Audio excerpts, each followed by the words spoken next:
नमस्कार. सुख म्हणजे नक्कीमध्ये आपण पाहत आहोत. नित्या तिच्या बेडरूममध्ये कपाटात काहीतरी शोधत असते. ते तिला मिळत नसतं. ती सगळं कपाटातलं सामान बाहेर फेकायला सुरुवात करते आणि ईशानला त्यांना सगळ्यांना हाक मारते. ईशान आणि ते घाईघाई येतात, बघतात रूमची अवस्था काय झालेली आहे. तेव्हा नित्या चिडते, माझी एक महत्त्वाची फाईल इथे ठेवलेली होती, ती आता इथून गायब आहे. तेव्हा काका बोलतात, अगं आपल्या घरात कोणीही आलेलं नाही, अशी कशी फाईल चोरीला जाईल, मी तर पाहिलेलीच नाही, असं ते समजवत असतात. नित्या म्हणते, जर घरात कोणी आलं नाही तर फाईल जाणार कुठं. तीच खूप शोधाशोध करत असते, खूप चिडलेली असते. तितक्यात ती ईशानला म्हणते, जर तू खरंच लपवून ठेवली असेल तर मला आत्ताच सांग, ही चेष्टा करण्याची अजिबात वेळ नाही आहे, असं ती ईशानला बोलत असते. ईशान बोलतो, इतक्या महत्त्वाच्या फाईलसोबत मी चेष्टा करेल का. असं बोलल्यानंतर ती पुन्हा फाईलची शोधाशोध सुरू करते आणि ईशान गालातली गालात हसतो. याचाच अर्थ काय समजायचा तो समजून घ्यायला हवा. मग काका त्याला हसताना बघतात. काकांना त्याच्यावरती डाऊट येतो, पण तो काकांना म्हणतो, चला आपल्या कामाला लागा, इकडे तिकडे फिरू नका. आणि पुढे आधिराज आपल्या घरातनं निघताना आईला हाक मारतो, आई उशीर होत आहे, पटकन चाल, मी तुला सोडून माझी ही कामं करणार आहे, असं तो बोलत असतो. तितक्या तिथे पोलीस येतात. पोलीस म्हणतात, चला माझ्यासोबत चला, म्हणजे तुमचे सगळे कामं होतील. मग पोलिसांना तो विचारू लागतो, काय झालं आहे. तेव्हा पोलीस सांगतात, नित्या मॅडमची एक महत्त्वाची फाईल गायब झालेली आहे आणि त्यांनी तुमच्याविरुद्ध कंप्लेंट नोंदवली आहे की तुम्हीच ती लपवलेली आहे, जर तुमच्याकडे असेल तर सांगा. तेव्हा तो बोलतो, मी का घेऊ ती, चोरी का करू. मग पोलीस सांगतात, आम्ही तुमच्या घराची झडती घ्यायला आलेलो आहे आणि हा घ्या पेपर. तो पेपर वाचल्यानंतर आधिराज म्हणतो, ज्याला कर नाही त्याला डर नाही, घ्या माझ्या घराची झडती, मी जर फाईल घेतलीच नाही तर ती माझ्या घरात सापडेल कशी. असं म्हटल्यानंतर पोलीस हवालदारांना त्यांच्या घराची झडती घ्यायला सुरुवात करायला सांगतात. ते सगळ्या घरात शोधाशोध सुरू करतात आणि इकडे आधिराजची आई खूप घाबरलेली असते. ती देवाजवळ नमस्कार करून सांगत असते, माझ्या मुलाला वर कोणते संकट आले आहे त्यातनं बाहेर काढ. तितक्यात दोन हवालदार बाहेर येतात. ते सांगतात, साहेब आतमध्ये काहीच सापडलेलं नाही.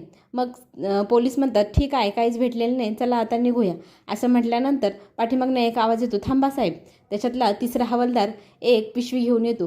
त्या गुलाबी रंगाच्या पिशवीतनं साहेब एक फाईल काढतात आणि फाईलला बघत बघत ते वाचायला सुरुवात करतात. वाचल्यानंतर ते सांगतात, ही तर नित्या मॅडमची फाईल आहे, ही तुमच्या घरात सापडलेली आहे.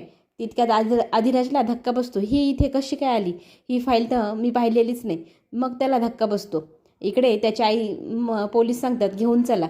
मग त्याची आई म्हणते, मी पण ह्याच घरात राहते, याचा अर्थ मी चोरी केलेली असेल, मला घेऊन जा.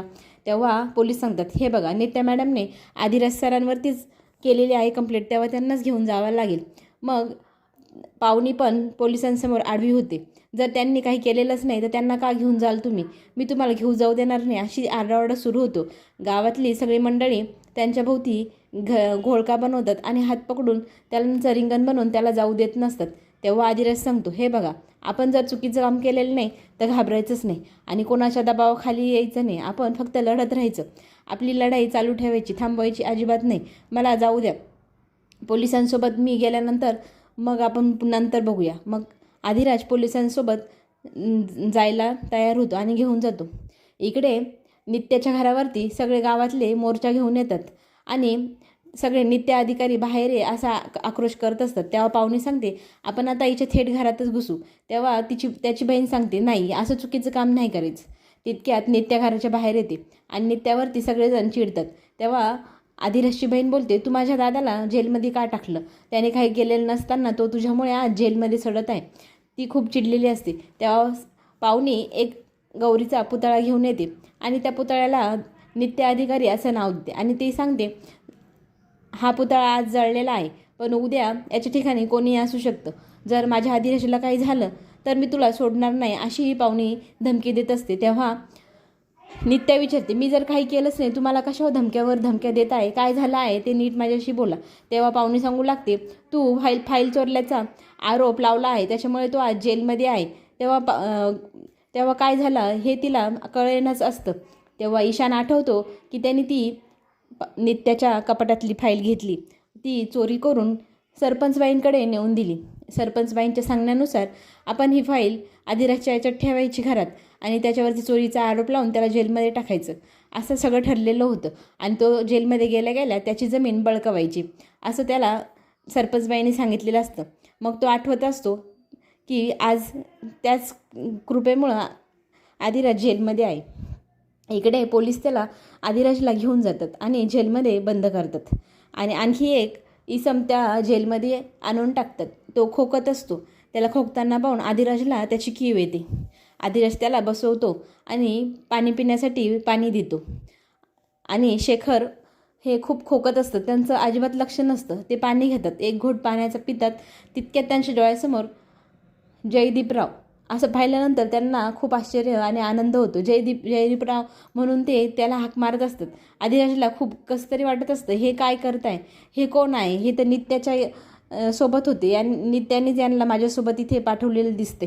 नित्याचा काहीतरी डावा आहे म्हणून तो शेखरला झटकरतो आणि सांगतो, तुम्हाला नित्या मॅडमने पाठवलेलं आहे ना, खरं सांगा, तुमच्या दोघांची काहीतरी चाल आहे, त्याच्यामुळेच तुम्ही आज इथे आहेत. तेव्हा शेखरराव सांगत असतात, नाही आहो नाही, मी तुम्हाला सगळं सांगतो, पूर्वजन्माची सगळी गोष्ट सांगतो, माझं ऐकून तरी घ्या.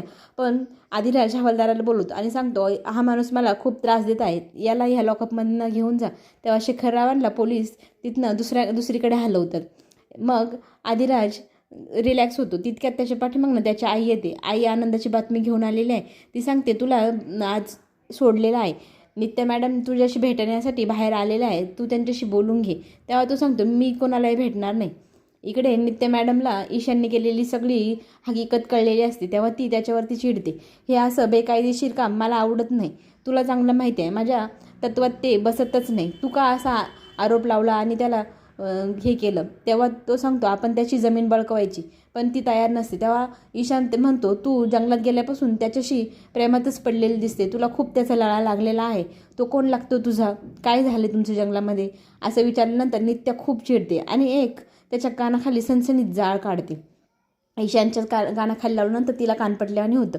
मग ती पुन्हा म्हणते, सॉरी, माझ्याकडनं चुकून झालं, मी असं करायला नको होतं, असं बोलून ती तिथून निघून जाते. तेव्हा ईशान म्हणतो, तुला ह्या सगळ्यांचा बदला चुकवावाच लागेल. तुझ्याशी लग्न करून तुझी सगळी प्रॉपर्टी कशी हडप करतो बघतच राहा. या चाट्याचा तुला नंतर द्यावाच लागेल. इकडे ईशानला आदिराज बाहेर आलेला असतो. त्याची आई समजवत असते, नित्या मॅडमशी बोलायला जा. आणि शेखरराव आदिराजला हाक मारत असतात, पण आदिराज त्यांना पाहून पुढे निघून जातो. मग नित्याकडे येऊन नित्याशी बोलायला सुरुवात करतात. नित्या म्हणते की मी हे केलेलं नाही, हे सगळं ईशानने केलेलं आहे. इकडे शेखरराव नित्या आणि आदिराजला बघून जयदीप गौरी म्हणून देवीचे आभार मानतात आणि सांगतात, आता शालिनीचं काही खरं नाही, देवी माई तुझी खूप कृपा आहे, तू सगळं बरोबर करशील. इकडे परदेशामध्ये एक टॅरो कार्ड लीडर भविष्य वाचत असते.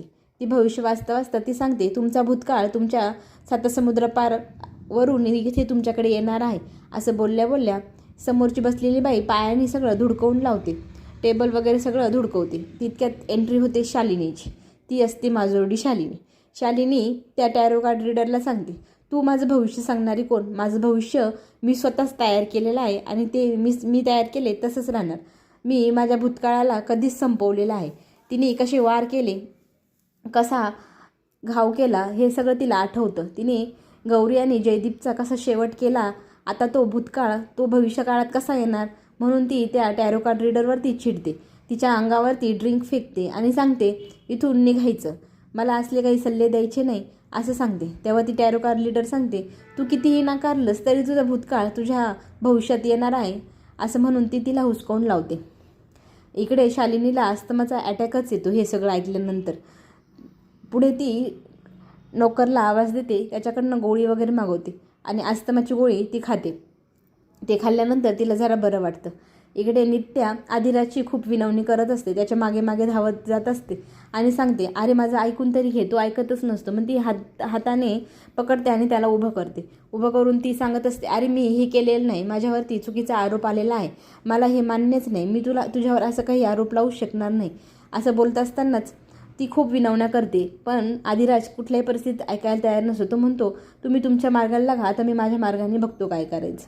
इकडे शालिनीचा मॅनेजर सांगत असतो, आपण कुठे कुठे प्रॉपर्टी घ्यायची आहे, आपण त्याचे फोटो पाहूया. मग तो सगळे टी व्हीवरती फोटो दाखवत असतो. बनारस, दिल्ली असे सगळे वेगवेगळ्या ठिकाणच्या प्रॉपर्टीजच्या फोटो दाखवत असतो आणि कुठे कुठे कोणते प्रोजेक्ट चालू आहे तेही दाखवतो. तितक्यात एक फोटो येतो कोल्हापूरचा. तिथला एक वाडा असं पाहिल्यानंतर शालिनीला आठवतं. ती म्हणते हा वाडा अजूनपर्यंत आहे, अजून जमीनदोस्त झालेला कसा नाही, म्हणून तिला आश्चर्य वाटतं. तो वाडा पाहून तिला घामच फुटतो आणि वाड्याला पाहून तिला थरथरायला होत असतं. ती मॅनेजरला सांगत असते पटकन हे बंद करा. त्याच्याकडनं बंद होत नाही. ती टी व्ही फोडते आणि मग त्या मॅनेजरलाही मारते. मारल्यानंतर मॅनेजर म्हणतो तुमच्या डोक्यात फरक पडलेला दिसतो, मी तुमच्यावर पोलीस कंप्लेंट करेल. असं म्हणत असताना ती सर्वंटला आवाज देते आणि त्या मॅनेजरला बाहेर फेकटते. त्याच्यानंतर तिला परत अस्थम्याचा अटॅक येतो आणि ती घाईघाईने गोळ्या खायला सुरुवात करते आणि ती आठवते की हा कोल्हापूरचा वाडा अजून कसा आपल्या काबीत झालेला नाही, जमीनदोस्त झालेला नाही. किती मोठा प्रोजेक्ट जो तिने तिच्या मैत्रिणीला दिला असतो. मध्ये मैत्रिणीला फोन करते आणि विचारू लागते. तेव्हा ती सांगते अगं प्रोजेक्ट चालू आहे, होणारच आहे काम, तू जरा धीर धर. पण शालिनी म्हणते मी तुला 400 कोटी याच्यासाठी दिलेले नाही, मी 0 मिनिटात तुझं सगळं शून्य करून ठेवल. मला तो आत्ताच्या आत्ता तिथल्या तुझ्या मुलीशी बोलायचं आहे. तेव्हा ती सांगते माझ्या मुलीला तिथे रेंज नसते. ती समजवत असते पण शालिनी कुठल्याही परिस्थितीत ऐकायला तयार नाही. तिला आता पुढे काय होणार पाहण्यासाठी सुख म्हणजे नक्की आपण पाहूया.